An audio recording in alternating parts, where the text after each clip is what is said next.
राजनांदगांव संस्कार धानी का हाल जानेंगे रिपोर्टर देवाशीष झा के साथ। सरगुजा के सियासत का हाल जानेंगे गोल्डी गजोरिया के साथ। नमस्कार, बहुत स्वागत है आपका एशियन न्यूज में। मैं हूं आपके साथ नदीम अहमद। लोकसभा 2024 चुनाव में वैसे तो देश भर में कई दिलचस्प मुकाबले हो रहे हैं। छत्तीसगढ़ के नजरिए से देखा जाए तो राजनांदगांव लोकसभा क्षेत्र हॉट सीट है। यहां पूर्व मुख्यमंत्री भूपेश बघेल और मोदी की गारंटी को लेकर मैदान में ताल ठोक रहे संतोष पांडे के बीच मुकाबला हाई प्रोफाइल है। हमने इस सीट के चुनावी समीकरण का जायजा लेते हुए कुछ बड़े नेताओं से बातचीत भी की। देखिए चुनाव पर आधारित हमारी खास पेशकश राजनांदगांव का रण। छत्तीसगढ़ की पश्चिमी सीमा से लगे राजनांदगांव लोकसभा क्षेत्र 8 विधानसभा क्षेत्रों को मिलाकर बना है। पिछले कई चुनावों से यहां से भाजपा को सफलता मिल रही है। आइए नजर डालते हैं इस सीट की चुनावी इतिहास और भूगोल पर।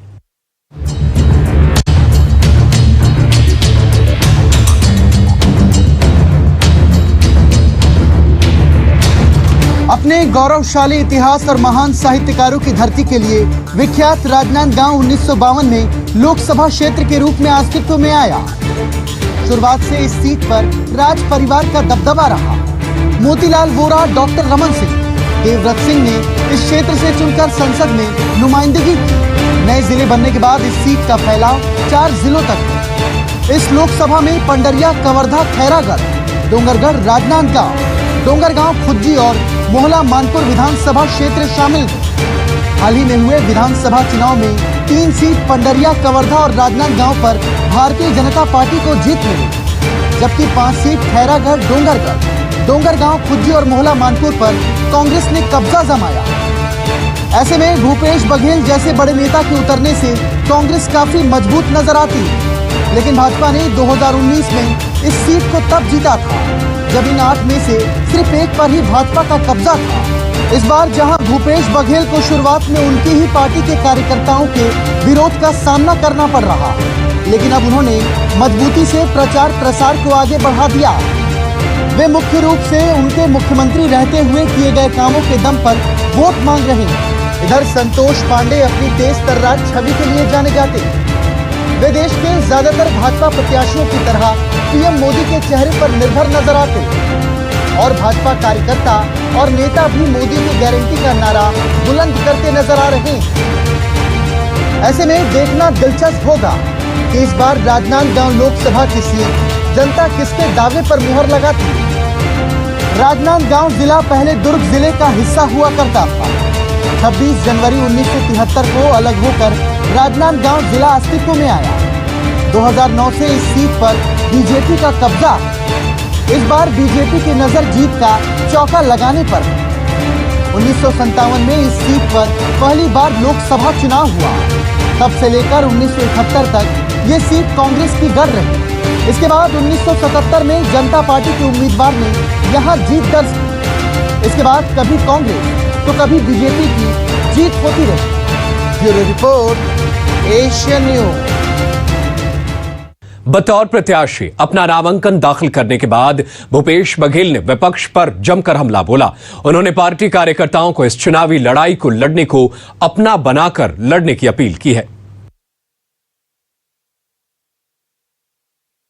मैंने भी नामांकन भरा है कांग्रेस पार्टी के अधिकृत प्रत्याशी के रूप में। आदरणीय खड़गे जी को, सोनिया जी को, राहुल जी को, प्रियंका जी को, वेणुगोपाल जी को धन्यवाद देता हूँ। साथ ही आभार व्यक्त करता हूँ हमारे सेल लीडर आदरणीय डॉक्टर चरणदास महंत जी का और हमारे पीसीसी चीफ दीपक बैद जी का, जिन्होंने मेरा नाम प्रस्तावित किया और मुझे नांदगांव जैसे ये संस्कार धानी है जहाँ से मुझे नेतृत्व करने का, यहाँ की क्षेत्र की जनता की सेवा करने का अवसर मिलेगा।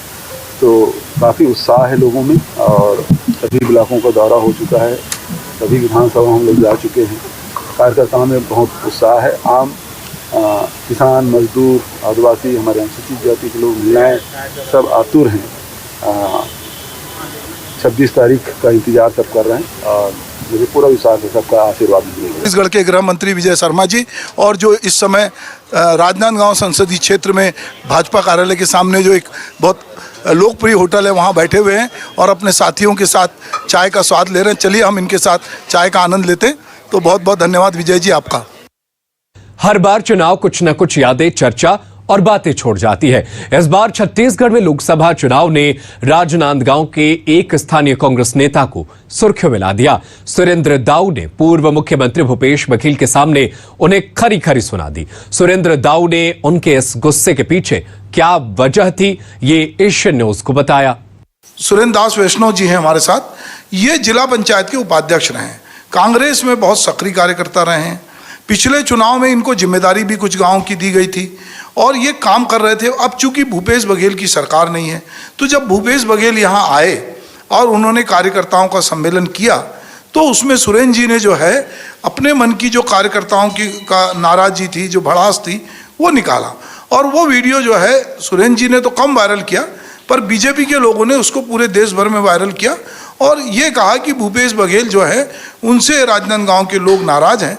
तो ऐसे सुरेंद्र जी के साथ हम बैठे। सुरेंद्र जी, मैं ये जानना चाहता हूँ कि जो आप वहाँ पे बोल रहे थे कार्यकर्ता सम्मेलन में, एक बार होता है कि हमारे भीतर कोई गुस्सा होता है और हमारा कोई पहले से कोई प्लान नहीं होता और हमारे मन में आता और हम व्यक्त कर देते हैं। पर चूंकि सार्वजनिक सभा थी और भूपेश बघेल, मैं देख रहा था वो वीडियो कि वो जब आपको कुछ लोग बिठाने के लिए बोले तो भूपेश बघेल ने कहा कि नहीं, बोलने दो। तो ये क्या गुस्सा थी और ये गुस्सा कहीं आप बीजेपी की तरफ तो नहीं जा रहे हैं कि ये गुस्सा जो है कन्वर्ट होके आप पे बीजेपी के लोग डोरा तो नहीं डाल रहे हैं, या आप बीजेपी प्रवेश करने तो नहीं जा रहे हैं? सबसे पहले नमस्कार। आपकी बहुत सारी मैंने 2-3 बातें जो सुनी और उससे मैं इत्तेफाक नहीं रखता। पहले तो ये बात था कि वो सार्वजनिक सभा नहीं थी, कार्यकर्ता का मंच था। आप पीछे देखेंगे, आप होर्डिंग देखेंगे, उसमें लिखा हुआ है ब्लॉक स्तरीय कार्यकर्ता सम्मेलन। मेरा सार्वजनिक से आशा ये होता है कि एक बातचीत होती है कि हम 2 लोग यहाँ बैठ के बात कर रहे हैं, पर जहाँ बहुत सारे लोग हैं वो तो बात वायरल होगी।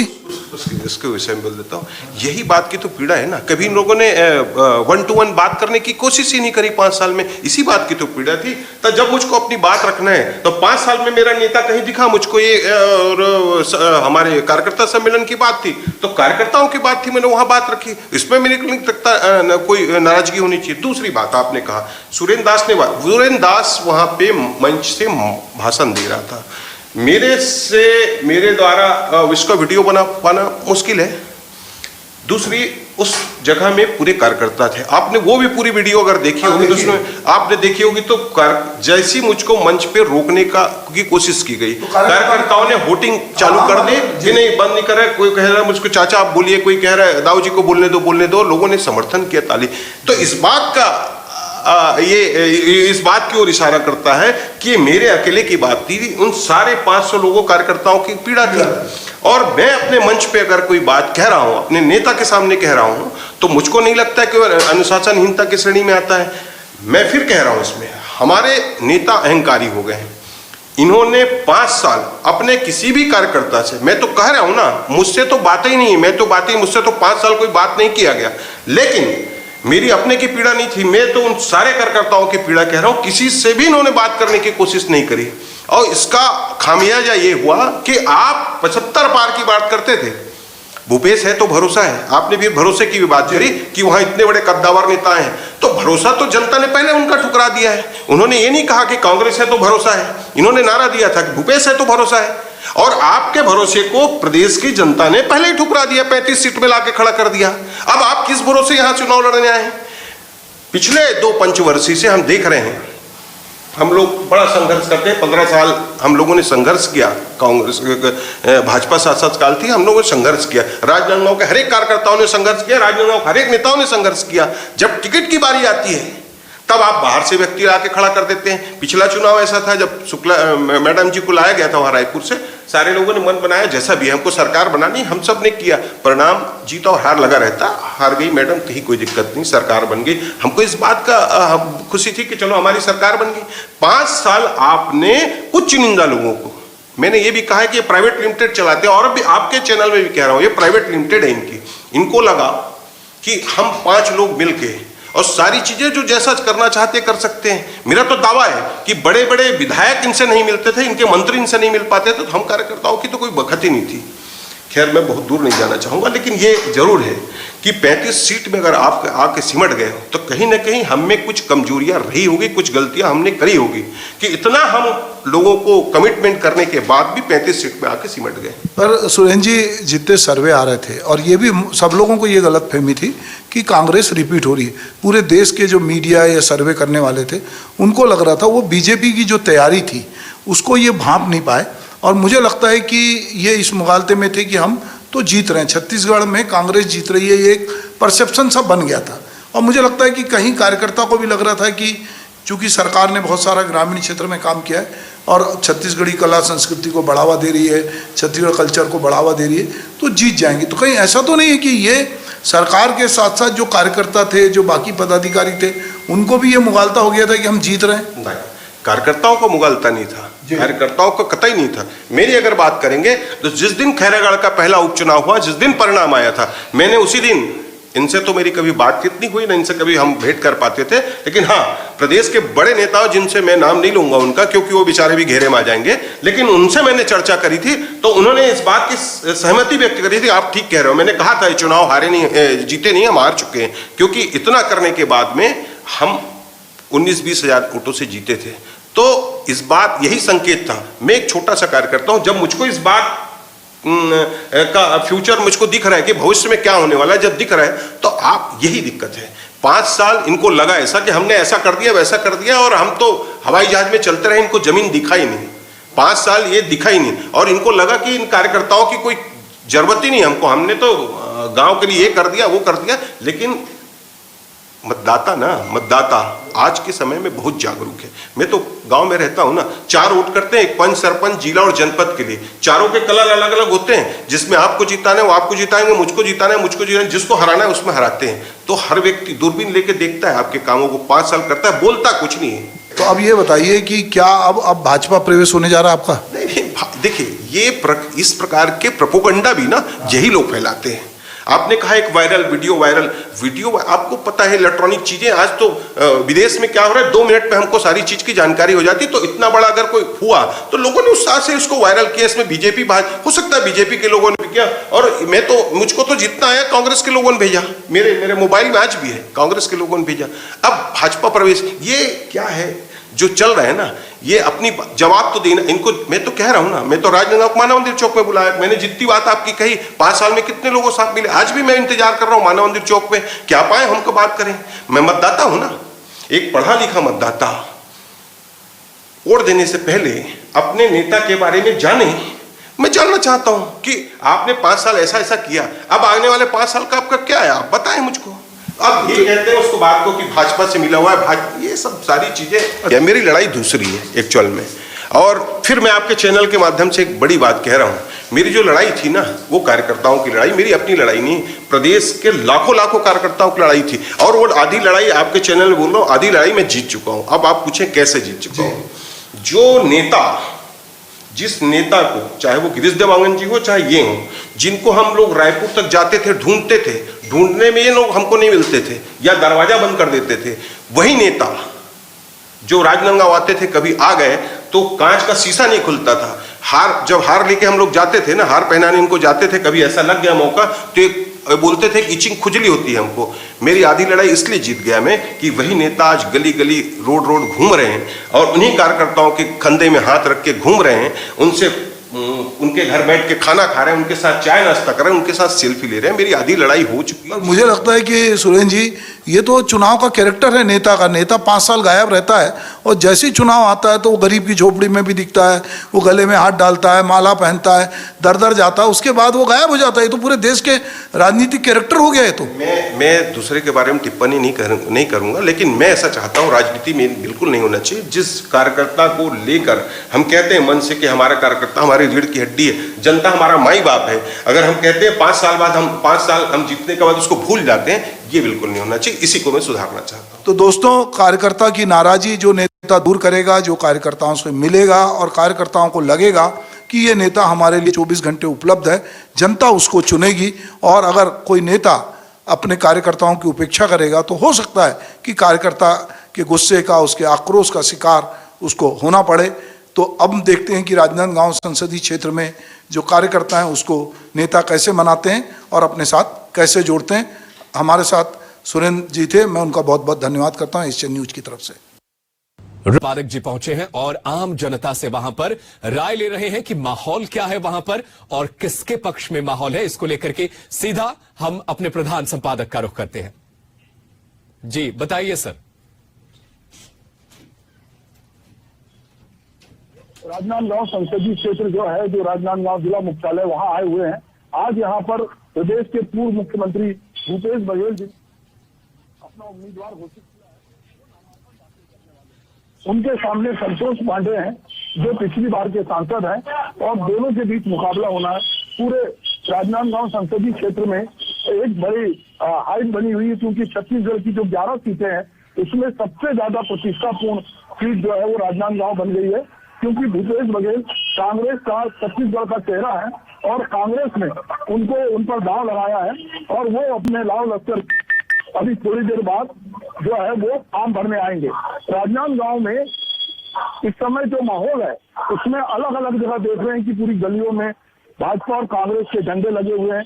हम इस समय राजनांदगांव की धड़कन कही जाने वाली मानव मंदिर जो होटल है, जो सबसे पुरानी होटल है, वहां पर खड़े हैं और वहां से हमने बहुत सारे लोगों से अलग अलग तरीके से बात की। तो एक पूरा ऐसा माहौल है जो लगातार छत्तीसगढ़ को वाइब्रेंट करेगा, क्योंकि भूपेश बघेल जिस तरह के नेता हैं, पूरी बीजेपी के नेता हैं, पूरी बीजेपी लगातार, चूंकि उन्होंने जिस तरह के वो बयान देते रहे हैं, अभी उन्होंने ईवीएम को लेकर जो बातचीत कही है और उन्होंने बैलेट पेपर से का आह्वान किया है कि ज्यादा से ज्यादा लोग फॉर्म भरें, उन्होंने लगातार, वो बहुत आक्रामक नेता हैं। तो इसलिए बीजेपी की पूरी कोशिश है कि किसी भी तरह जो यहाँ से भूपेश बघेल की जीत ना हो और संतोष पांडे जीते।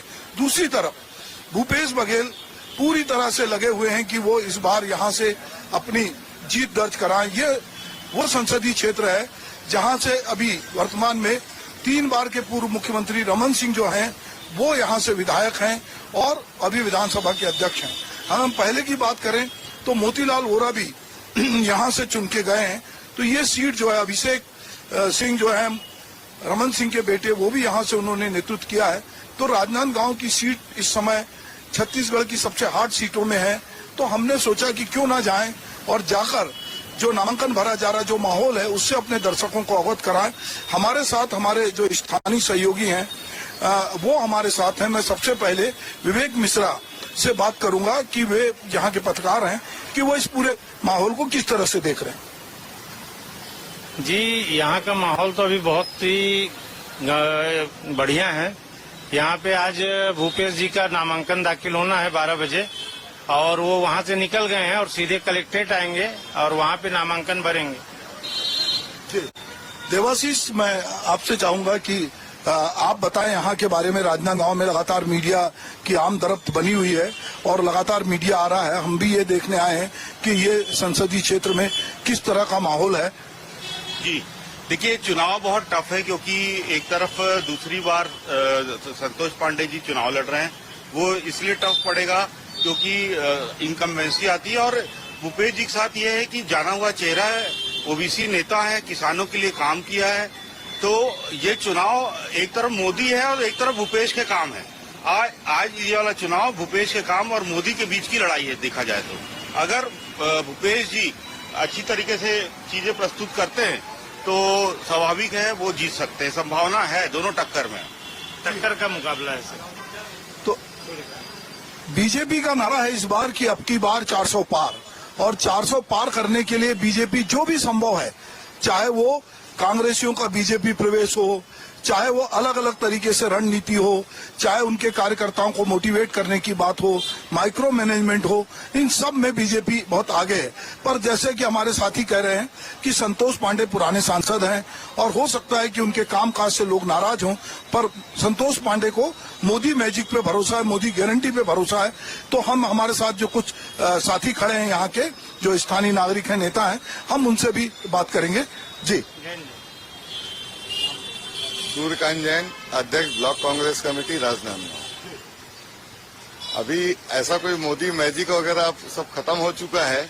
लोगों को सच्चाई समझ आ चुकी है और बढ़ती हुई महंगाई ने सबकी कमर ढीली करके रख दी है।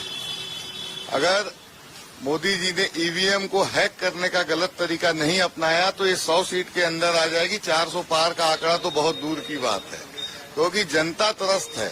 और ये बात मैं अकेला कह रहा हूँ, मैं कांग्रेस का कार्यकर्ता हूँ इसलिए नहीं, ये आम जनता की आवाज है। सबके घर का खर्च का जो आंकड़ा है वो बिगड़ चुका है। राशन से लेकर के गैस सिलेंडर तक सब चीजें इतनी महंगी हो चुकी हैं। जी, तो आप देख रहे हैं कि जो कांग्रेस से जुड़े लोग हैं वो ईवीएम पे लगातार अटैक कर रहे हैं। उनको लगता है कि अगर ईवीएम हैक ना किया गया और कोई गड़बड़ी नहीं हुई तो इस बार जो 400 पार का नारा है वो 400 पार कतई नहीं होने वाला है। और वो महंगाई की बात कर रहे हैं, बेरोजगारी की बात कर रहे हैं, वो कह रहे हैं कि मोदी मैजिक नहीं है। पर आम जन क्या सोचते हैं, यहाँ का आम मतदाता क्या सोचता है, चलिए हम उनसे अभी थोड़ी देर बाद आपको रूबरू कराएंगे। तब तक हम अगले पड़ाव पे आपको ले चलेंगे और फिर हम आपके साथ जुड़ेंगे। नमस्कार। बिल्कुल बिल्कुल, हम दोबारा आपसे आपके पास लौटेंगे और बताएंगे कि किस तरीके से दिखाएंगे कि किस तरीके से राजनांदगांव में माहौल चल रहा है और पूर्व मुख्यमंत्री भूपेश बघेल आज नामांकन दाखिल कर रहे हैं। फिलहाल चलिए खबरों में आगे बढ़ते। उत्तर प्रदेश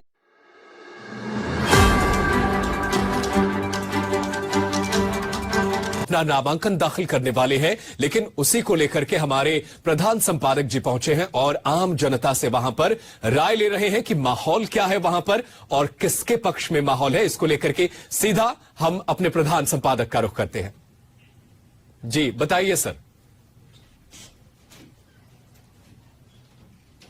राजनांदगांव संसदीय क्षेत्र जो है, जो राजनांदगांव जिला मुख्यालय, वहां आए हुए हैं।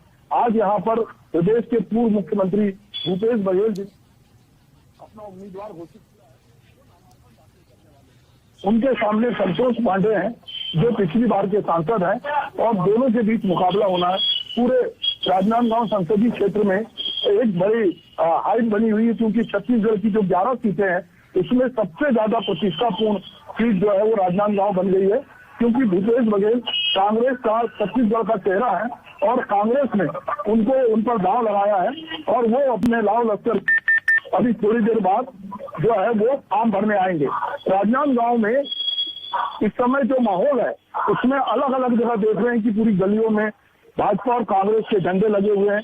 हम इस समय राजनांदगांव की धड़कन कही जाने वाली मानव मंदिर जो होटल है, जो सबसे पुरानी होटल है, वहां पर खड़े हैं और वहां से हमने बहुत सारे लोगों से अलग अलग तरीके से बात की। तो एक पूरा ऐसा माहौल है जो लगातार छत्तीसगढ़ को वाइब्रेंट करेगा, क्योंकि भूपेश बघेल जिस तरह के नेता हैं, पूरी बीजेपी के नेता हैं, पूरी बीजेपी लगातार, चूंकि उन्होंने जिस तरह के वो बयान देते रहे हैं, अभी उन्होंने ईवीएम को लेकर जो बातचीत कही है और उन्होंने बैलेट पेपर से का आह्वान किया है कि ज्यादा से ज्यादा लोग फॉर्म भरें, उन्होंने लगातार, वो बहुत आक्रामक नेता हैं। तो इसलिए बीजेपी की पूरी कोशिश है कि किसी भी तरह जो यहाँ से भूपेश बघेल की जीत ना हो और संतोष पांडे जीते। दूसरी तरफ भूपेश बघेल पूरी तरह से लगे हुए हैं कि वो इस बार यहाँ से अपनी जीत दर्ज कराएं। ये वो संसदीय क्षेत्र है जहाँ से अभी वर्तमान में 3 बार के पूर्व मुख्यमंत्री रमन सिंह जो हैं वो यहाँ से विधायक हैं और अभी विधानसभा के अध्यक्ष हैं। हम पहले की बात करें तो मोतीलाल वोरा भी यहाँ से चुन के गए हैं। तो ये सीट जो है, अभिषेक सिंह जो है रमन सिंह के बेटे, वो भी यहाँ से उन्होंने नेतृत्व किया है। तो राजनांदगांव की सीट इस समय छत्तीसगढ़ की सबसे हार्ड सीटों में है। तो हमने सोचा कि क्यों ना जाएं और जाकर जो नामांकन भरा जा रहा, जो माहौल है, उससे अपने दर्शकों को अवगत कराएं। हमारे साथ हमारे जो स्थानीय सहयोगी हैं वो हमारे साथ हैं। मैं सबसे पहले विवेक मिश्रा से बात करूंगा कि वे यहाँ के पत्रकार हैं, कि वो इस पूरे माहौल को किस तरह से देख रहे हैं। जी, यहाँ का माहौल तो अभी बहुत ही बढ़िया है। यहाँ पे आज भूपेश जी का नामांकन दाखिल होना है 12 बजे और वो वहाँ से निकल गए हैं और सीधे कलेक्ट्रेट आएंगे और वहाँ पे नामांकन भरेंगे। जी, देवाशीष, मैं आपसे चाहूंगा कि आप बताएं यहाँ के बारे में। राजनांदगांव में लगातार मीडिया की आम दरफ्त बनी हुई है और लगातार मीडिया आ रहा है। हम भी ये देखने आए हैं कि ये संसदीय क्षेत्र में किस तरह का माहौल है। जी देखिए, चुनाव बहुत टफ है, क्योंकि एक तरफ दूसरी बार संतोष पांडे जी चुनाव लड़ रहे हैं। वो इसलिए टफ पड़ेगा क्योंकि इनकम्बेंसी आती है और भूपेश जी के साथ ये है कि जाना हुआ चेहरा है, ओबीसी नेता है, किसानों के लिए काम किया है तो ये चुनाव एक तरफ मोदी है और एक तरफ भूपेश के काम है। आज ये वाला चुनाव भूपेश के काम और मोदी के बीच की लड़ाई है। देखा जाए तो अगर भूपेश जी अच्छी तरीके से चीजें प्रस्तुत करते हैं तो स्वाभाविक है वो जीत सकते हैं, संभावना है दोनों टक्कर में, टक्कर का मुकाबला है सर।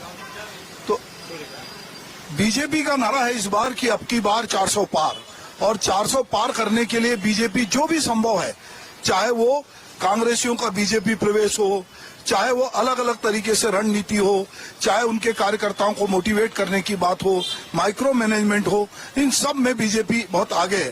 पर जैसे कि हमारे साथी कह रहे हैं कि संतोष पांडे पुराने सांसद हैं और हो सकता है कि उनके कामकाज से लोग नाराज हों, पर संतोष पांडे को मोदी मैजिक पे भरोसा है, मोदी गारंटी पे भरोसा है। तो हम हमारे साथ जो कुछ साथी खड़े हैं यहाँ के, जो स्थानीय नागरिक हैं, नेता हैं, हम उनसे भी बात करेंगे। जी, सूर्यकांत जैन, अध्यक्ष ब्लॉक कांग्रेस कमेटी राजनांदगांव। अभी ऐसा कोई मोदी मैजिक वगैरह सब खत्म हो चुका है, लोगों को सच्चाई समझ आ चुकी है और बढ़ती हुई महंगाई ने सबकी कमर ढीली करके रख दी है। अगर मोदी जी ने ईवीएम को हैक करने का गलत तरीका नहीं अपनाया तो ये 100 सीट के अंदर आ जाएगी। 400 पार का आंकड़ा तो बहुत दूर की बात है, क्योंकि जनता त्रस्त है।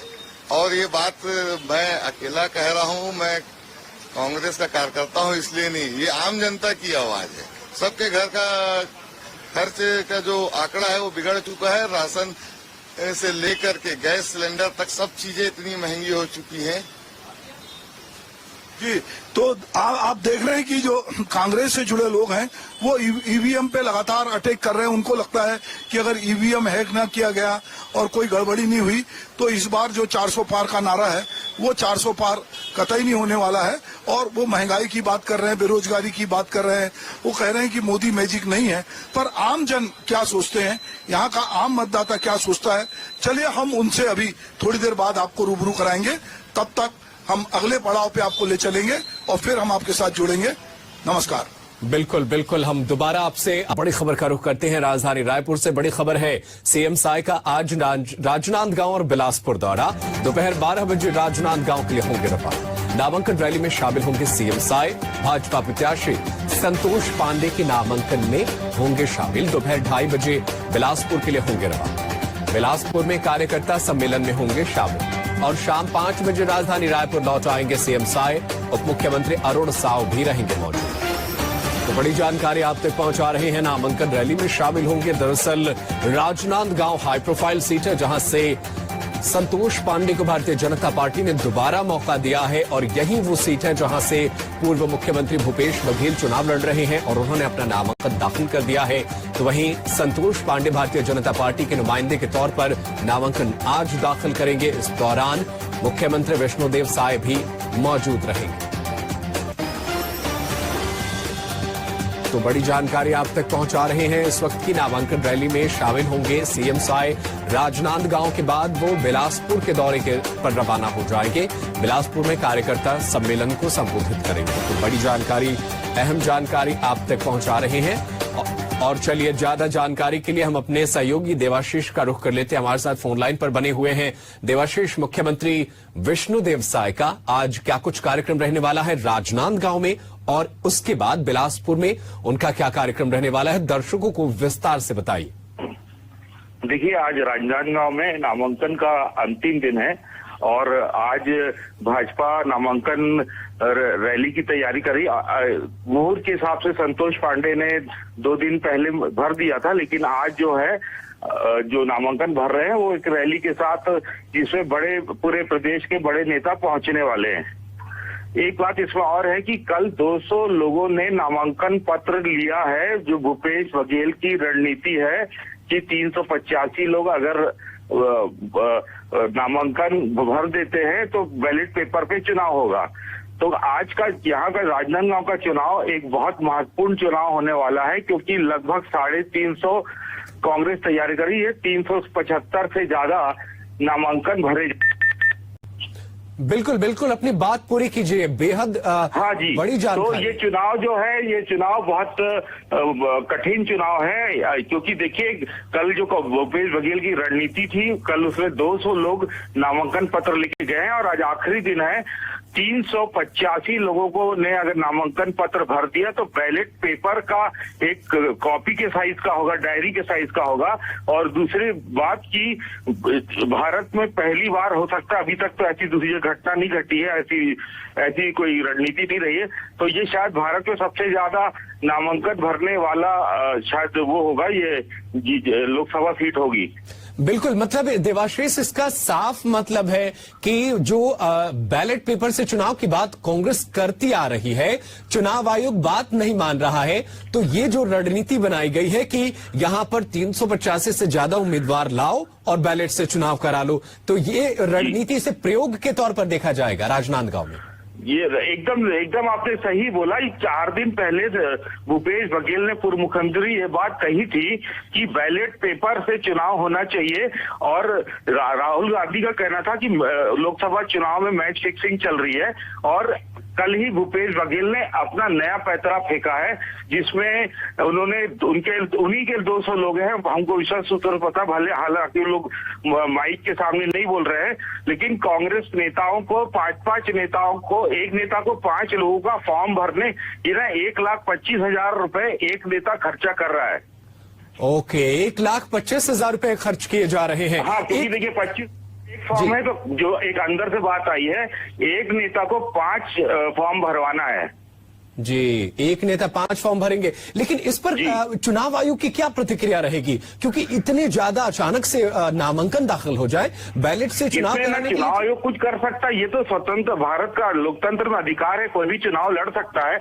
और ऐसे ऐसे लोग आ रहे हैं चुनाव में जो नामांकन भर रहे हैं, जो अंगूठा छाप है, जिनको देख के ही समझ आता है कि उनकी आर्थिक स्थिति ऐसी नहीं है जो 25,000 रुपए नामांकन फॉर्म के लिए भर सके।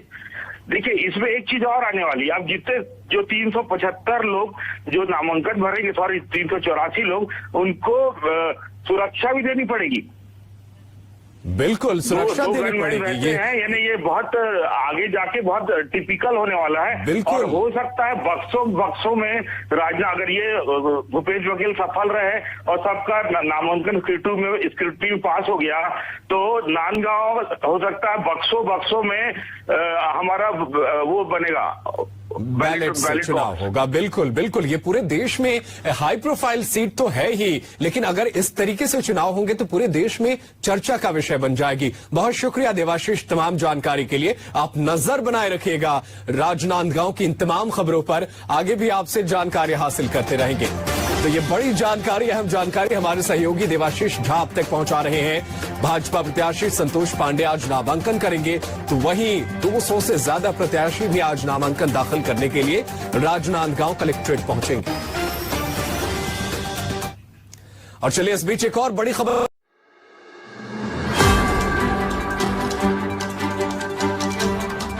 नांदगांव की अपनी खास सांस्कृतिक पहचान है, लेकिन चुनाव के इस दौर में यह राजनीतिक रूप से काफी गर्म है।